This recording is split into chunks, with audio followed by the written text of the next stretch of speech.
Order. Order. I understand the honourable member for Churchill is rising on a point of privilege.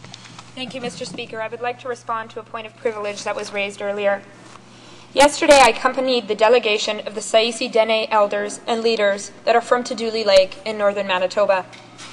The Sayisi Dene have a long-standing claim based on a forced relocation imposed by the Government of Canada in 1956, a claim that is one of the few imposed based on a forced relocation of Aboriginal people that has yet to be resolved. The Sayisi Dene, who are my constituents, wanted to ask for a meeting with the Minister of Indian and Northern Affairs, something they have asked for quite some time. Mr. Speaker, I helped my constituents in requesting this very meeting.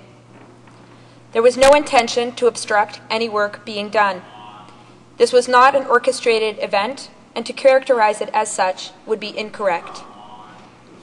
I would like to note that the elders were offered to sit in the office while a response could be given. As the MP, I asked for the meeting and listened to the request of these elders. I then stepped out of the office, shortly after which the Chief of Staff arrived and offered to meet with myself, the lawyer for the Sayisi Dene, and the Chief of the Sayisi Dene. We met, and then we returned to the delegation, where the Chief of Staff committed to a meeting between the Minister and the delegation in the near future.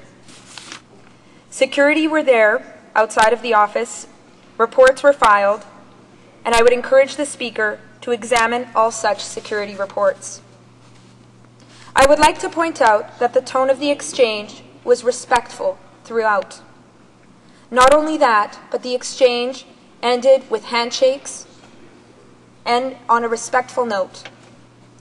There seemed to be a clear understanding of the gravity of the situation facing the Sayisi Dene, a people who have suffered immeasurably as a result of the forced relocation imposed by the Government of Canada in 1956. I would also like to respond to the reference to my meeting with the Minister. I would like to clarify for the record that I had been requesting a meeting with him for about 3 months.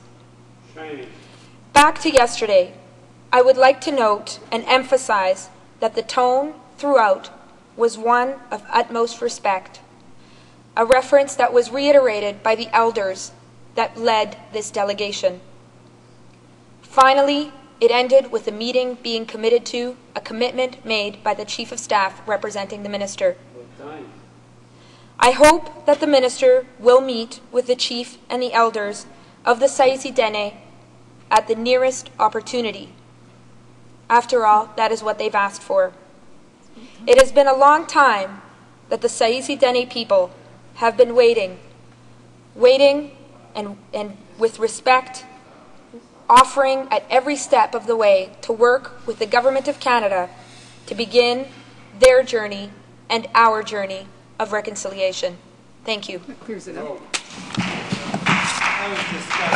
The chair.